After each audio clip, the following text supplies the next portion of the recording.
Hi everyone, this is Krishna and welcome to my new series of Arunachal Pradesh. আজ হলো day 3 তাওয়াংয়ের শেষ দিন। আর আজকে তাওয়াং থেকে আমরা যাব বুমলা পাস আর মাধুরী লেকে। তো তার জন্য কিন্তু ওখানে লোকাল গাড়ি করতে হয়। তো আমরা 7জন গিয়েছিলাম, আমাদের 7জনের ভাড়া পড়েছিল 5,000 টাকা। আর ওই গাড়িটা কিন্তু আমাদের ট্যুরিস্ট এজেন্টই ঠিক করে দিয়েছিলেন। আপনারা কিন্তু চাইলে ওখান দিয়েও করতে পারেন, ইটস ভেরি ইজিয়ার। তো যাই হোক, কথা বলতে বলতে চলে এলাম। এবারে মাধুরী লেক এর আসল নাম কিন্তু সাঙ্গেস্তার লেক। এখানে কয়লা মুভি শুটিং হওয়ার জন্য এই জায়গাটার নাম হয়ে গিয়েছে মাধুরী লেক। একটা বড় ভূমিকম্পের জন্য কিন্তু আসলে মাধুরী লেকটা পুরোটাই তৈরি। তো যাই হোক, এই হচ্ছে মাধুরী লেক। আর এখানে এত শীত আর এত কনকনে শীত, তো এই শীতের জন্য আর এই মেঘের জন্য জায়গাটা আরও বেশি সৌন্দর্যপূর্ণ হয়ে উঠেছে।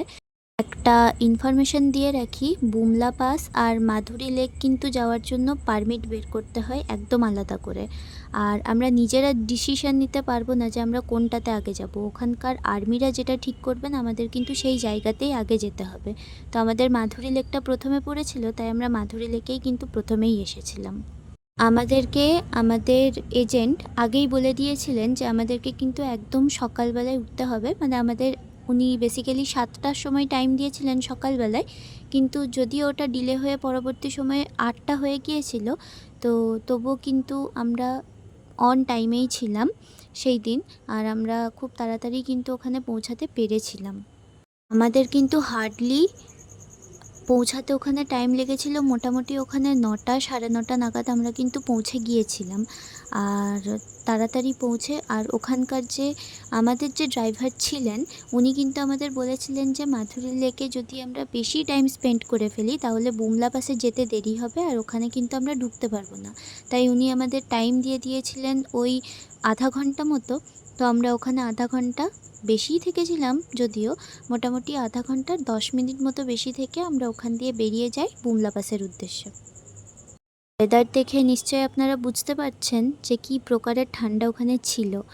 তো যাই হোক, এইখানে ঠান্ডা থাকা সত্ত্বেও আমরা ভিডিওগ্রাফি ফটোগ্রাফি করবার জন্য কিন্তু পরবর্তী সময়ে ওই সোয়েটার যেগুলো চাপিয়ে রেখেছিলাম ওগুলো কিন্তু খুলে কোট ফোট সব খুলে দিয়েছিলাম শেষে, দিয়ে তারপর ছবি টবি তুলে দিয়ে ওখান থেকে বেরিয়ে আসি।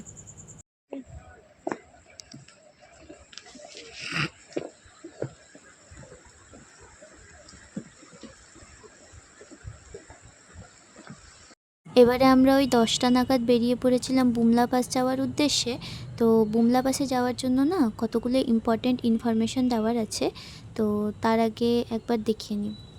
পাশেই এই লাল রঙের শেড দেওয়া ঘরটা দেখছেন, এখানে কিন্তু চায়না আর ইন্ডিয়ার মধ্যে নিজেদের কনভারসেশন হয় দরকারি। তো যাই হোক, যেটা ইম্পর্টেন্ট ইনফরমেশন ছিল সেটা হলো যাদের ব্রিদিং প্রবলেম আছে আর যারা বুমলা পাসে যেতে চাইছেন তারা কিন্তু অবশ্যই নিজেদের সাথে হয় কর্পূর না হয় ছোট অক্সিজেন সিলিন্ডার অবশ্যই ক্যারি করবেন।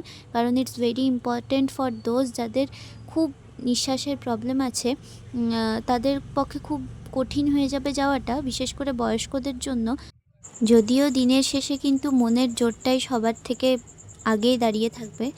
যেহেতু বর্ডার এলাকা, খুবই সেন্সিটিভ একটা প্লেস, তো ওখানকার আর্মিদের কিন্তু স্ট্রিক্ট রেস্ট্রিকশন ছিল, কোনো রকম কোনো ভিডিওগ্রাফি কিংবা ফটোগ্রাফি ওখানে অ্যালাউড নয়।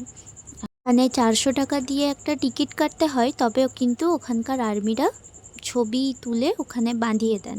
তো যাই হোক, আমরা করেছিলাম সেটা। তো এই হচ্ছে ওখানে যাওয়ার আগে কিছুটা নেওয়া ক্লিপিং। কি সুন্দর জায়গাটা, তাই না? তো যাই হোক, এখান দিয়ে মোটামুটি আমরা 3টে নাগাদ হোটেল ফিরে আসি। তারপর গ্রিন চিকেন আর ভাত, স্যালাড আরও অনেক কিছু হয়েছিল, তেমন কিছু খাইনি। তো ওগুলো খেয়ে সেদিন দিনটা শেষ করলাম। তো যাই হোক, ভিডিওটা এখানেই শেষ করছি। আরও নতুন একটা ভিডিও নিয়ে আসবো, ততক্ষণ বাই বাই।